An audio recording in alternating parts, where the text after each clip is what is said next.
जियो RT number 67 जो लागू किया गया, जो मैं जियो आपके सामने पेश करा था कि ये जियो के तहत नया वक्फ अमेंडमेंट एक्ट तेलंगाना में लागू हो गया और ये जियो आके तकरीबन 12 अगस्त को आया। आज मैं समझता हूं कि 30 अगस्त है आज, तो ऑलमोस्ट 18 दिन हो गए।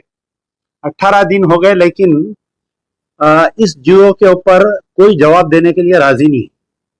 ना वक्फ बोर्ड के चेयरमैन की वजाहत आई, ना मोहम्मद अली शब्बीर साहब जो माइनॉरिटी एडवाइजर है तो सीएम के, उनका कोई बयान आया। All India Muslim personal law board के सदर मौलाना खालिद सैफुल्लाह रहमानी साहब का नहीं आया।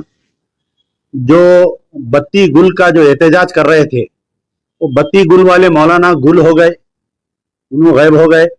जंजीरी जो हड़ताल कर रहे थे, मौलाना अपील कर रहे थे मुसलमानों से, वो लोग गायब हो गए। तो बहरहाल ये जियो के ऊपर तमाम उलमा, मशाइखीन, सियासी कायदीन, अपोजिशन लीडर, खास तौर पर कांग्रेस के अखिलियती कायदीन पूरे गायब है, इसके ऊपर नहीं दे रहे जवाब। फिर मैं इसमें आपको ये भी बताया था कि ये जियो कैसा निकला। एक जो है मामूली सी आदमी जिसका नाम है कुतुबुद्दीन, जिसका एड्रेस है हाउस नंबर 2-64, यानी कोई एनटीआर नगर, गोपनपल्ली नियर जलाल मस्जिद, शेरलिंगमपल्ली के रहने वाले साहब है। तो ये जियो आने की मेन वजह यह है कि असदुल्ला साहब जो चीफ एग्जीक्यूटिव ऑफिसर है, उन्होंने कुछ सियासी कायदीन के नाजायज हरकतों को इन्होंने नहीं कर रहे थे।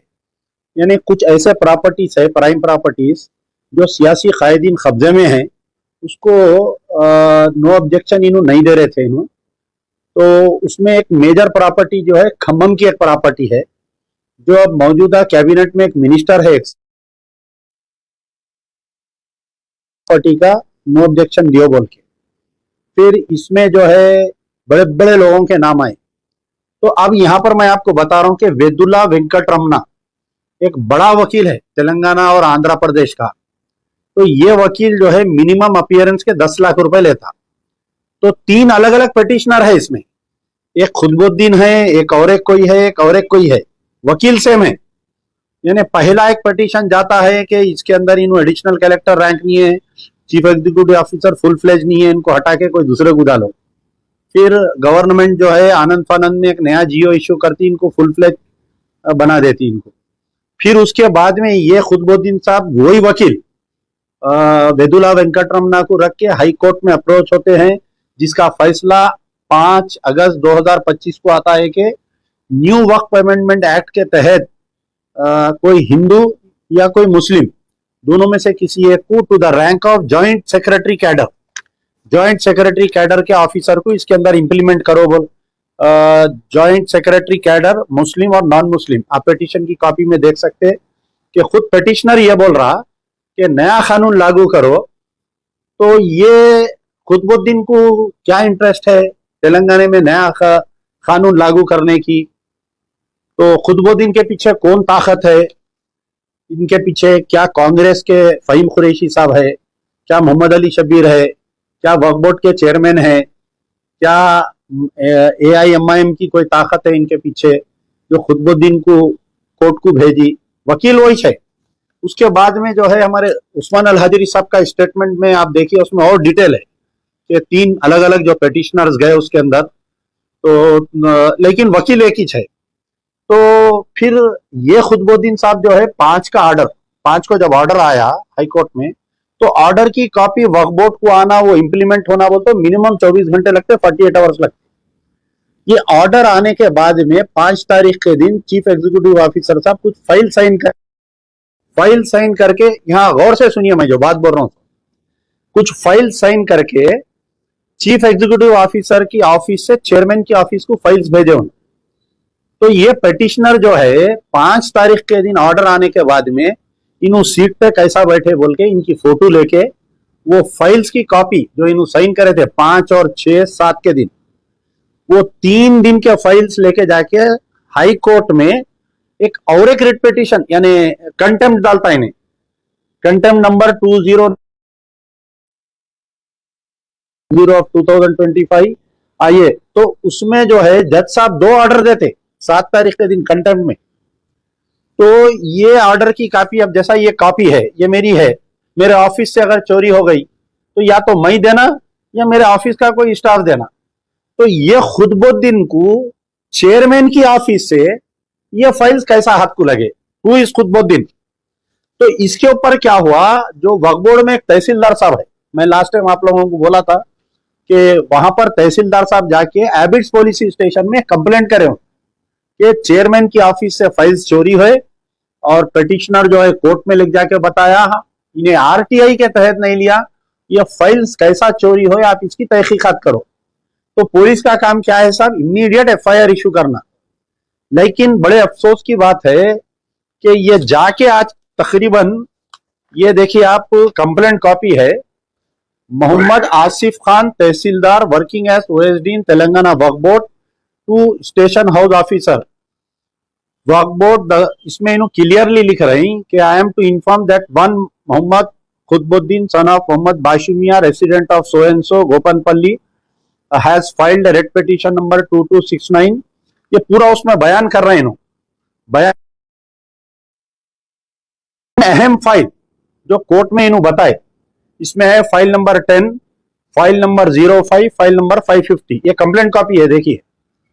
ये चीफ एग्जीक्यूटिव ऑफिसर यानी तहसीलदार एबिट्स पुलिस स्टेशन में कंप्लेंट कर रहे हैं कि खुतबुद्दीन जो हाई कोर्ट में फाइल्स बता रहा है, ये हमारी ऑफिस से चोरी किए गए फाइल है। तो एबिट्स इंस्पेक्टर आज 7 तारीख के दिन गया, 18 दिन होने को आ रहा, अभी तक एफआईआर इशू नहीं करे। तो कौन सी ताकत है जो ये एफआईआर इशू होने से ये तहकीकात को रोक रही? क्या चेयरमैन साहब दबाव डाल रहे हैं कि इसके ऊपर तहकीकात नहीं होना बोलकर? क्या मोहम्मद अली शब्बीर साहब डाल रहे हैं? क्या फहीम कुरैशी साहब डाल रहे हैं? तो पुलिस ये खुतबुद्दीन को बुला के क्वेश्चन करना कि आप जो हाई कोर्ट में फाइल्स बता रहे हैं, ये आपको वक्फ बोर्ड से कैसा मिले? अंडर आरटीआई मिले या आप चोरी करे उसमें से? आपको कौन मदद करे चोरी करने में? केस करके इनको आइडेंटिफाई करना। तो एबिट्स पीएस वालों से हम पूछे तो एबिट्स पुलिस वाले पहले तो बोले हमारे को कंप्लेंट मिला नहीं, बोले हमारे को कंप्लेंट मिला नहीं। वक्फ बोर्ड में हम मालूम करे तो बोले हम कंप्लेंट दिए नहीं। तो फिर ये कॉपी कहां से आई है? ये देखिए आप, ये तहसीलदार की सिग्नेचर है वक्फ बोर्ड की। तो बहरहाल ये कंप्लेंट के ऊपर अभी तक एफआईआर क्यों इश्यू नहीं हुआ?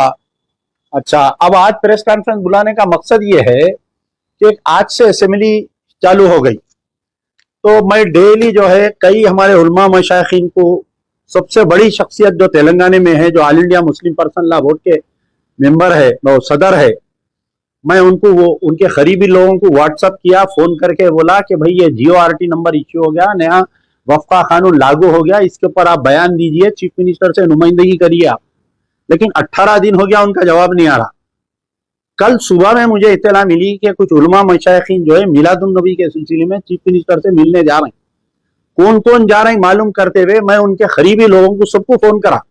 अब वो लोग तो फोन नहीं उठाते मेरा, तो जो भी उनके मुरीदीन है उनको बोला कि भाई आपके जो भी जा रहे हैं सीएम के लिए 9 आदमी का परमिशन मिला, ये लोग जा रहे हैं, उनको ये जियो की कॉपी में करा के कल आप सीएम से जब मिलादुन नबी की बातचीत हुई तो ये पूछिए कि साहब ये तेलंगाना में, Telangana has become the first in India to implement Waqf amendment act, नया कानून लागू कर दिया आप बोल के, ये पूछिए आप बोल के। तो कल के जो वफद गया था उलमा मशाइखीन का, वो लोग भी नहीं पूछे।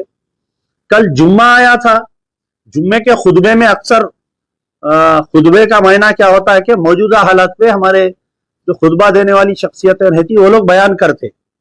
तो तकरीबन पूरे तेलंगाना के जितने बड़े बड़े जो अलग अलग तंजीमों से ताल्लुक है, एनजीओ से है, बोलिए सियासी तंजीमा है, कल जुम्मे में ही आप ऐलान करिए कि ऐसा हुआ, अपना एहतजाजी बयान जारी करिए बोल के कई लोगों को बोला, मैं कोई बोलने को तैयार नहीं है। ये इसमें मकसद ये है कि कुछ लोगों को समझ में नहीं आ रहा ये इश्यू क्या है। कई लोग जो है डर रहे हैं बोलने के लिए इसके ऊपर कि किसी की हमारे को हिदायत नहीं मिली, अभी हम अभी से क्यों बोलना बोल के। तो मजलिस इत्तेहादुल मुस्लिमीन के असदुद्दीन ओवैसी की इस मसले पे खामोशी हमको इस बात की शक व शुबहत देती है, क्या एमआईएम के लोग भी इसके ऊपर, इसके पीछे है क्या? खुतबुद्दीन के क्यों खामोश है भाई? जब आप खुतबुद्दीन के पीछे नहीं है तो हंगामा कर देना था। खैर अब जो हो गया हो गया, अभी भी वक्त है,